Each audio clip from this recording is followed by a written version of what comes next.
Pleb Broadcasting Service. Let me hit record real quick. The fingerprints on your screen look like an entire landscape. Shh, be quiet.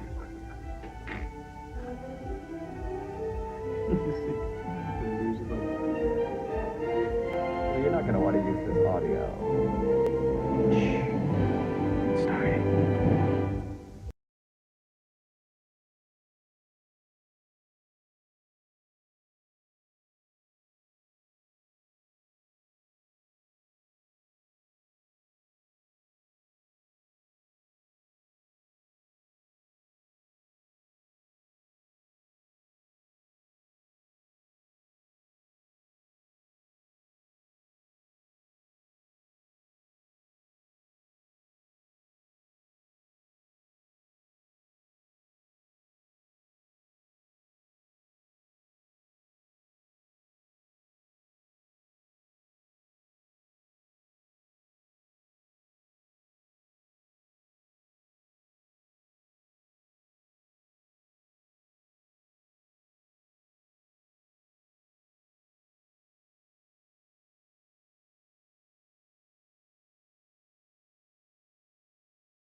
hey, Tim, how's it going? You know, some small talk for like 15 seconds. He remembered me from Draper X, which is the other program I was in. And I said, like, here's my new pitch. Lightning escrow is a layer of protection for your Bitcoin payments in case you get screwed, like a condom. And he started laughing really hard. And like he had to stop walking because he was laughing so hard. And I was like, damn, it wasn't that funny. But yeah, then it just worked. He loved it. And then I said it again on pitch day on stage, and like just all the VCs and everybody in the crowd just fucking loved it, man. And I'm gonna. Where's the bag? Where's the bag? I can't talk about that. But there's a lot of things I can't talk about. But man, I wish I could, dude. My God. Field questions for the audience? Yeah, absolutely. Why can't you talk about similar stuff? Okay, so the point of the program itself is not marketed very well. Why? Because most people who go through the program refer other people to the program because they don't want everybody going through the program. Because people who do go through the program usually get funded. 70% of people who go through the program get funded, at least $500,000. It's a real statistic.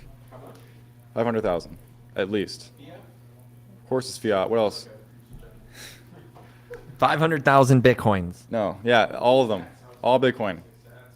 So anyway, because of that, the program size is usually very small, but it's very nice and tight-knit. And everybody there is all type A personalities. Shut the fuck up, dude. You wish, dude. You wish you... Tight knit. And That was me doing some sewing. I know, it's just so... Yeah, okay. That's never gonna stop, is it? For the rest of my fucking time here, it's never gonna stop. Nope.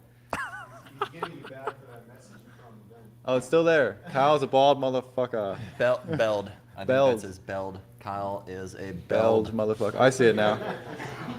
Anyway, to answer your question, Nick, it's a very small program for a reason, and they produce a lot of great people out of it. And honestly, the point of the program is to make sure you're not a fucking idiot who wants to give you $1 million+. That's honestly what it is. We got a Kraken representative? There he is.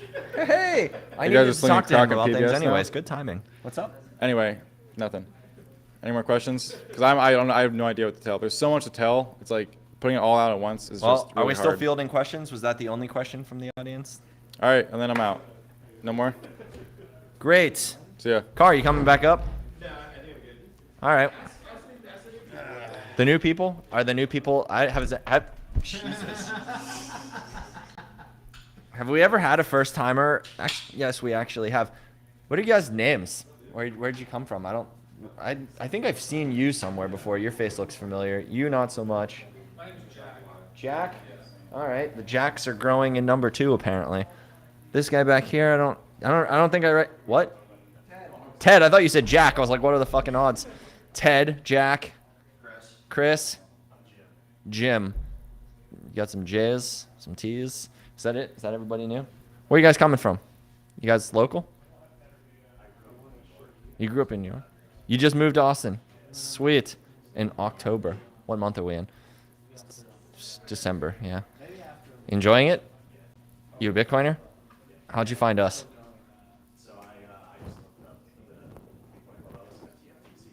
Okay. Cool.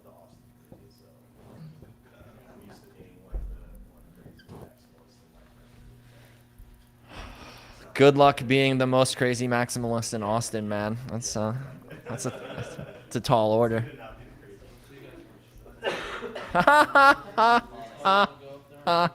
Tristan, I literally have hair on my head, bro.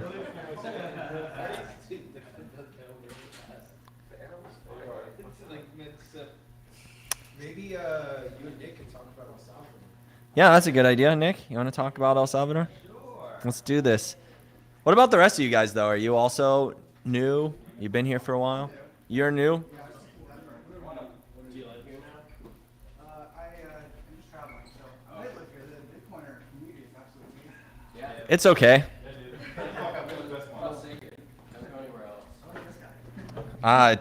Stay away. That's trouble. Mr. Pink Suit. Dude, it was a great suit. Dude. I was going to wear it tonight to like talk about El Salvador in the pink suit, but I decided to save it for the Christmas special. Yeah. Why pink? Yep, that's exactly right. Well, it's going to be, the next one's orange, right? An orange suit? No, I think I'm going to do orange in a few suits, but I have a couple suits that I want. I found a really nice teal one that I like. Then there's a purple and a lime green, and then and orange. I don't know the order, Sweet. but couple of real bright suits. All right, let's talk El Salvador. Let's go in chronological order from when we started. What Okay. was the first thing we did? What? The What? pupusas were amazing. Dude, did you Yeah. go to get pupusas from the Mama Rosa? I didn't get it from her, like the original, the OG pupusa lady, but I got it from a different place and it was pretty good. No, But, Pupusa Mama was not pretty good. It was not. They were excellent. Oh, okay. I was gonna say what? It was like next level. Yeah. It was so good.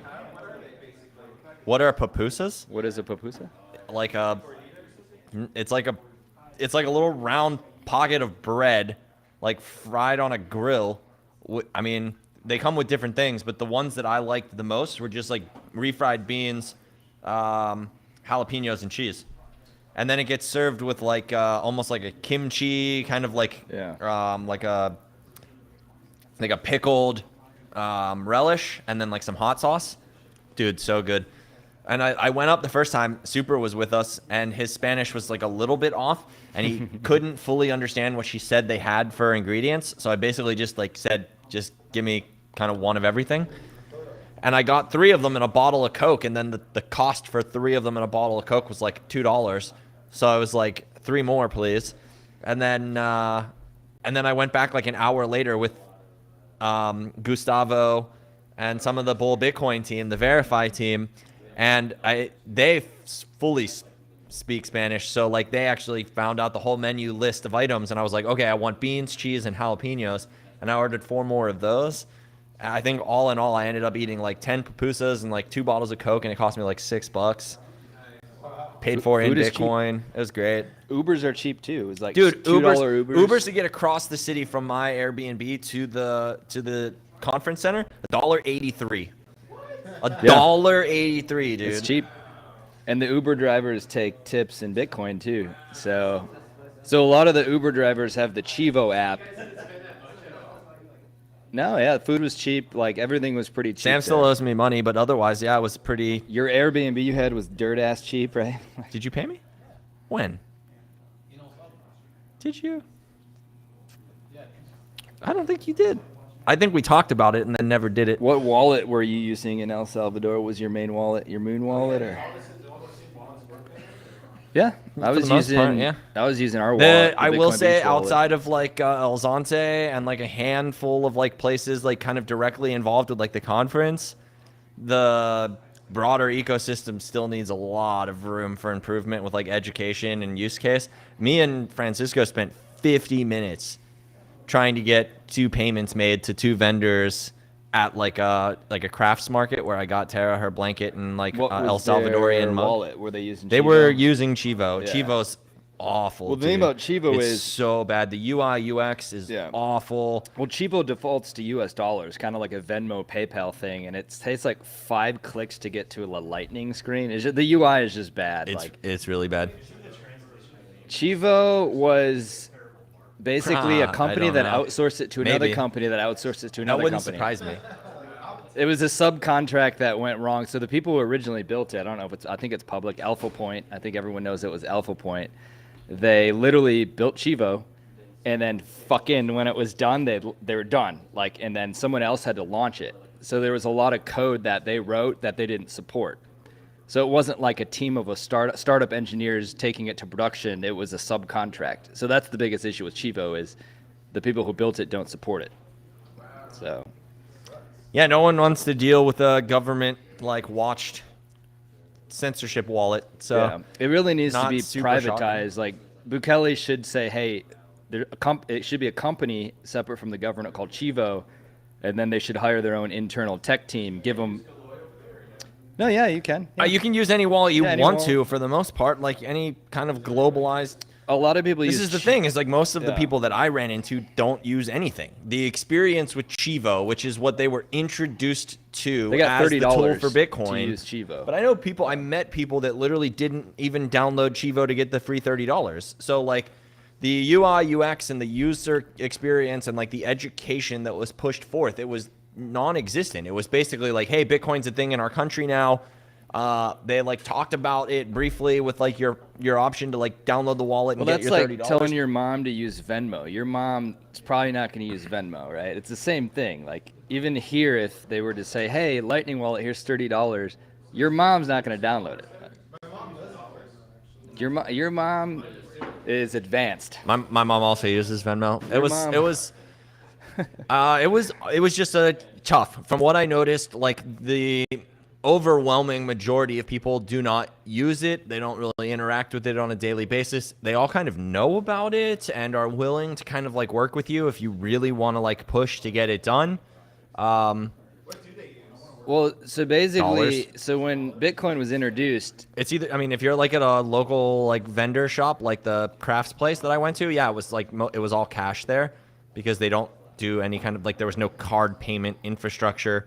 So your option was either like have cash or try to figure out how to get them to accept Bitcoin. Like we did all kind of like dancing around. We were at like one vendor and we were like realizing that she was saying the vendor next door takes Bitcoin, so maybe we could pay her Bitcoin and like pay an extra amount of Bitcoin for her to like do the fee where she takes the Bitcoin and sends it back as dollars to this vendor.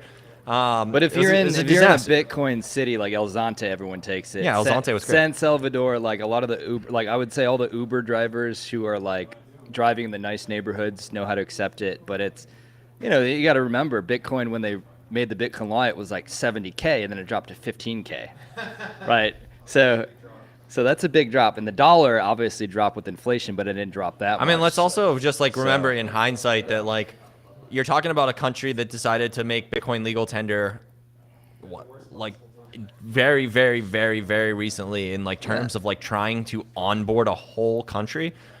I don't think anyone anticipated that the first country to legalize Bitcoin was going to like have like flawless, seamless transition and that they'd have like 100% onboarded in a year or two.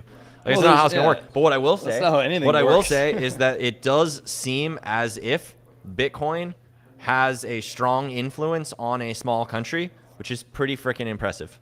So yeah, it's a proof of concept. It's bootstrapping, like for a first step at kind of like mass adoption for the asset and the network to have a strong influence on a whole country is pretty wild. Well, the next country that adopts it, they hopefully they don't have the US dollar as their base currency. Hopefully they have a dying, hyperinflating currency where they literally, for their livelihood, they have to adopt Bitcoin. I mean, there's more coming, man. There are definitely more coming. There's things happening in Madeira right now that are interesting. So all of Latin America is interesting. Mexico is like a prime battleground for adoption right now. It's like, it really is coming, and they're all feeding off of each other. Were you there last year? We're doing. I was not there last year. So everybody I talked to that went last year too, that was another thing I found really fascinating, was like everybody had like astounding improvement notifications. Like everybody was like, the airport was significantly more built up, the highways were significantly more built up, the people seemed like friendlier and more optimistic than they were last year. There was a new bridge to El Zonte. It was just from the people that went last year, the people that went this year, like everyone was kind of astounded at the amount of change that happened in a single year. And I didn't have that experience because I wasn't there last year, but I also felt like a lot of the people I talked to there were very kind. They were like very hopeful for their future. It felt great, man. I mean, overall, the vibes were really high. I met a guy an awesome who experience. Grew up in El Salvador. He left in his teens or 20s. And then he basically came back for adopting Bitcoin. This is the first time back from his like teens and 20s, and he's probably in his 30s. So he's like, I came back because of Bitcoin. He's like, I can actually visit my family now. So it's like you hear, anecdotal stories like that, but I'm sure it's gonna grow more and more every year. So I had a blast, dude. I mean, I wasn't there as long as you. You did a whole bunch of like extracurricular stuff. I showed up. I put on a pink suit. I like walked around the conference in a pink suit. Yeah, and if you are thinking about going, I know a lot of people haven't gone yet. Oh, dude. You should definitely go, because I was like, recommend. Obviously my company put on the Adopting Bitcoin conference, Galoy, but it's good to witness it yourself, and it's like fun. The fucking weather's amazing. It's like 80 degrees, sunny every day. The beach is amazing. You went to Bitcoin Beach, right? Yes, I did. The surfing is good. I didn't surf. Yeah, surfing but, would be great. Surfing's not me. That was probably my coworkers, but surfing's good.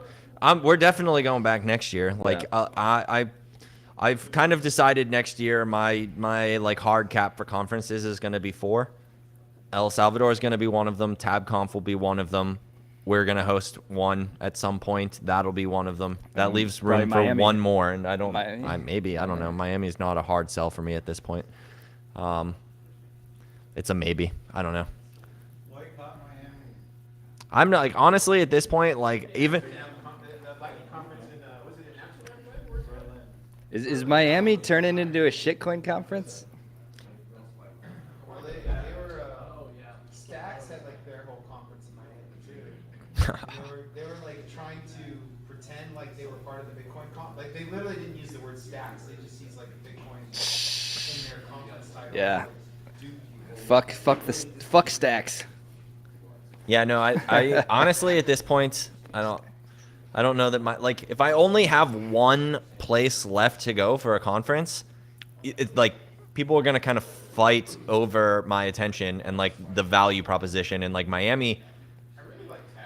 I like Miami for one thing really, and that is all of the events that happen outside of the main event because like the whole world and like crypto and Bitcoin shows up. So like even though there's so much shitcoinery going on, there are these like pockets of like really high signal like extracurricular events where there's like 150 Bitcoiners that just take over a bar and everybody's there for 4 hours. So And then you just like find other people who are like, we're going to this other event where there's 100 Bitcoiners at a little beach restaurant. And it's like, that sounds awesome. Dude, you missed ABC yesterday. There's 150 people there. It was probably the biggest one I've seen so far. Nice. It's huge. It's good. I mean, you offer like free KNC cattle, like No, a lot of grill it, them. A kinda lot like of them came tacos for and- safety. That's actually. true too. Like, safe. Safety is also a big Yeah. selling name, I guess. Yeah, it was good. He did his normal spiel. Like you kind of once you know his, you know what he's trying to promote. You kind of heard it all, but it's good for new people who don't know his thing. I mean, Book signing and all that. how many people out of the 150 do you think are new people? Dude, there was a lot. There was probably 60 to 70% were new people at ABC, right? Topher? I dipped early. So I Yeah, I would say there's 60 to 70% new people. I didn't recognize a lot of faces. I mean, that's good. Yeah. That at least is one thing that's kind of still in line with the original vision of ABC, which is to draw in new people to the space and the ecosystem here. So that's cool. Literally, what happens is when you type in Austin Bitcoin, it's the first thing that comes up. Yeah. That's literally Austin Bitcoin Club.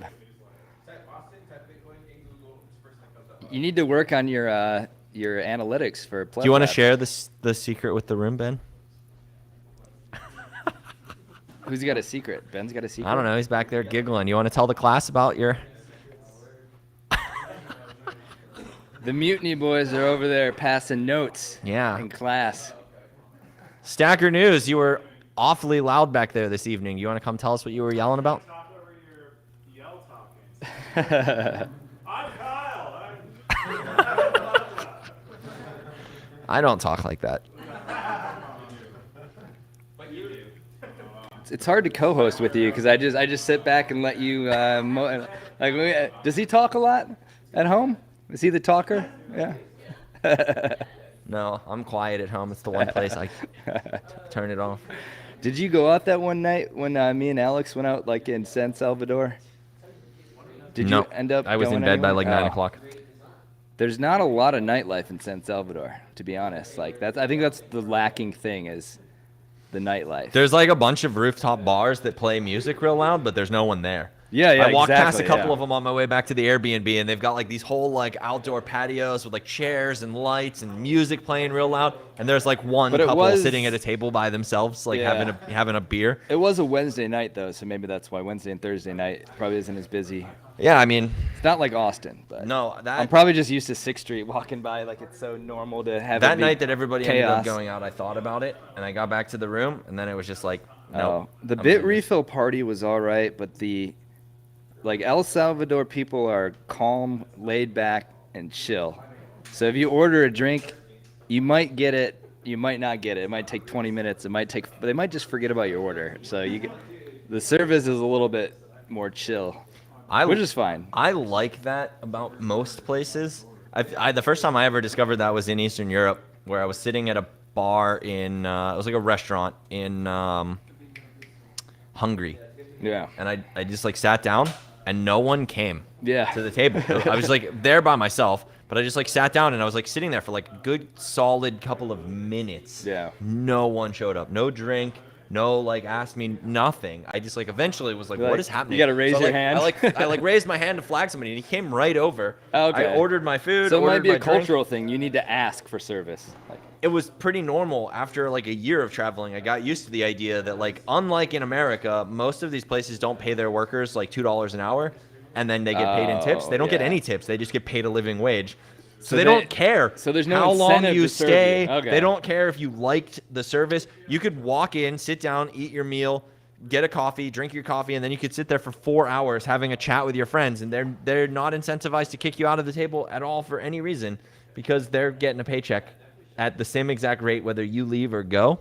And I mean, for the really, business owner, that sucks though. maybe you're making less money. I mean, if a lot of people sit and like clog up table space, maybe. Yeah. But like I didn't really see that being a problem for the most part. Plenty of tables and most people kind of finish up and then after like a little bit of chat, you leave. But I liked it because instead of like I take a bite of food and like every time I put the spoon in, Tim comes around the corner and he's like, "How are you doing? Is everything done? good? You want Can I your get check?" anything for you?" Like Yeah. what? It's like Yeah. Tim, I'll let you know if I need anything, dude. Like. Yeah. Yeah. Anyways, we've gone way off the tangents of Bitcoin and El Salvador. probably. What else happened in El Salvador? I'm trying to think. Oh yeah, I visited the Santa Ana volcano. It's like the big famous volcano that you see in all the pictures, and it was beautiful. And it was on a coffee plantation on the top of a volcano, and it was just hiked up. Did like a 4-hour hike. Yeah, it's a beautiful country. Chris? Everyone needs Jim. to go. Chris, this guy. You're Chris? No, you're Jack. One He of did these not. was Chris, right? He Did I? Yeah, he didn't Huh? make any big announcements. Was there a Chris? He basically every time we had like a big bus of Bitcoiners, Ted he is in gave the us like a back. police escort because he I'm pretty didn't sure want that's anything Chris. bad to happen to Ted, us. Chris, Is my Jack, assumption. So Jim. I mean, he treated us pretty well. Like You met Bukele? No, I did not. But Okay. I'm saying he treated us well though with all the escorts. He didn't want anything Dude, bad that happening to was Bitcoiners. maybe one of the most interesting things to talk about. Yeah. Did you were like on the buses? Yeah. Oh my goodness. Hey, Car, did anybody tell you the story from El Salvador about the police escorts? That was probably one of the most interesting things about the trip. We got the dude. white glove treatment. There was like, I guess it was like paid for or like put together by Bukele himself. Like he didn't want anything happening. Like what I noticed in El Salvador is like literally every building, like every establishment has an armed guard. Like the Airbnb downstairs, security with a gun. Like every building I walk past everywhere, like they have security everywhere. But at the conference, they had like whole police forces. We came back from the speaker dinner. We were like on a bus.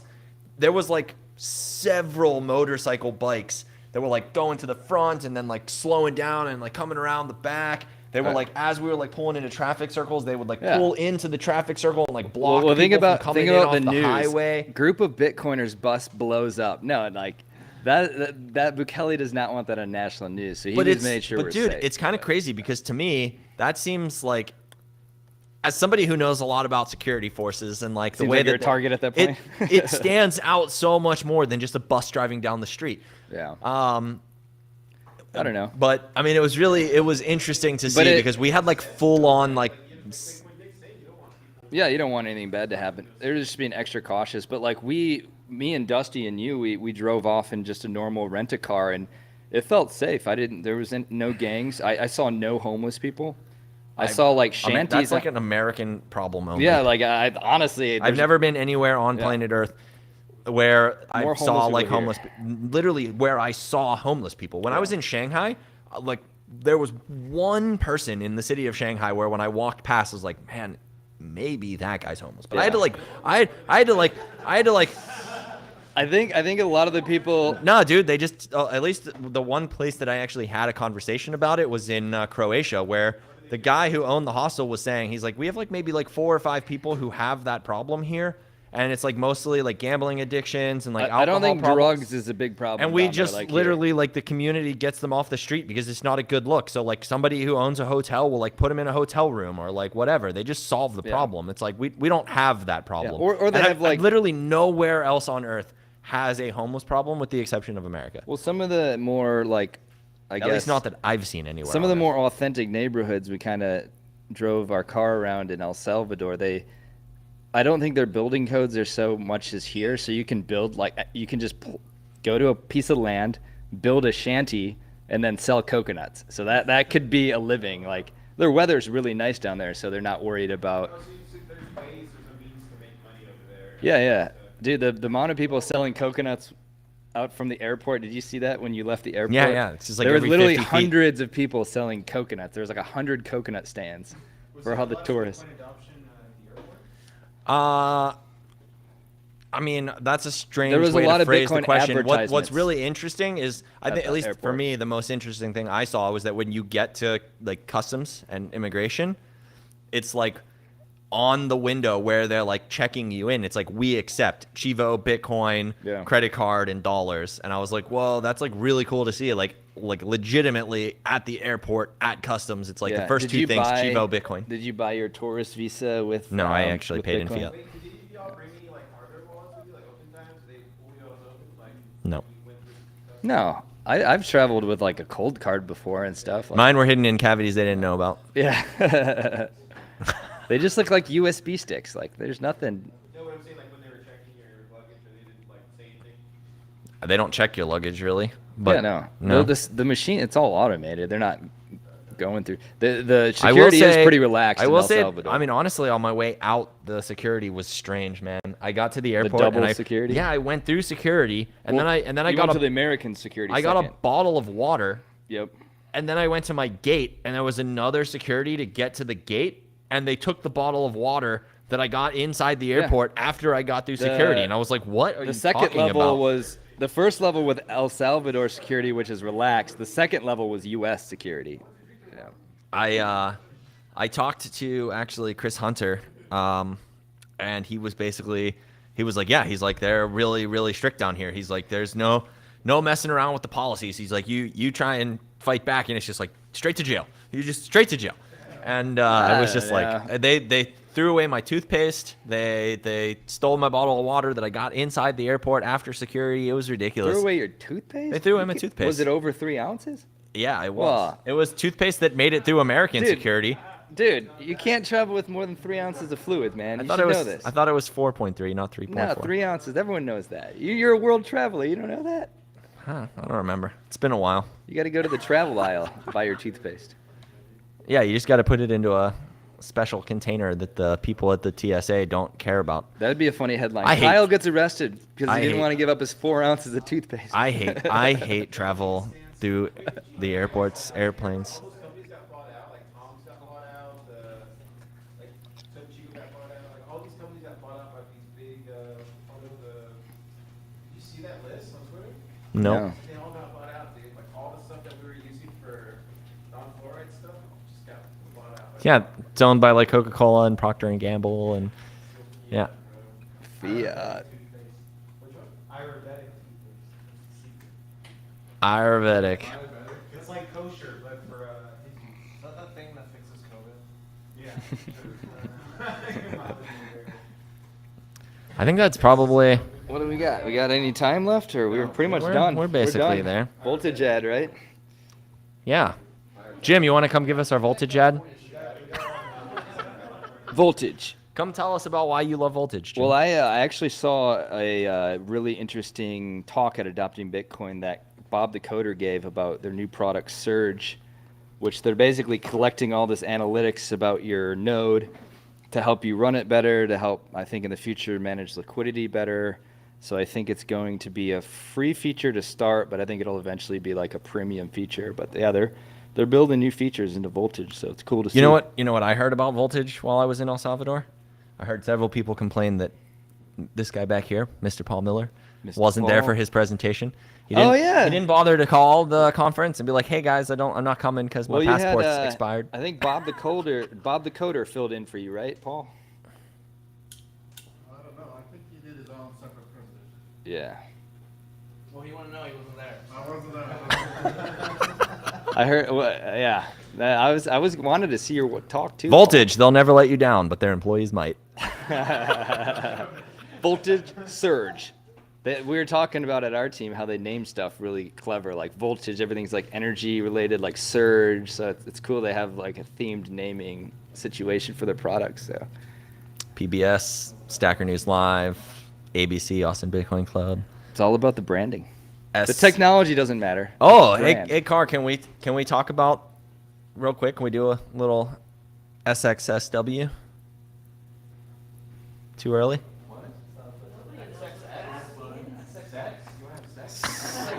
All right, folks, that's all we got. We're not talking about sex anymore on this show. It's a children's show. PBS Peace. Kids. Huh? We got a set. Don't we have a tarot workshop? It's on the schedule for a week from now, so hopefully Car can pull that off because it's been there for like a month or 6 weeks or more. Anyways, folks, thanks for...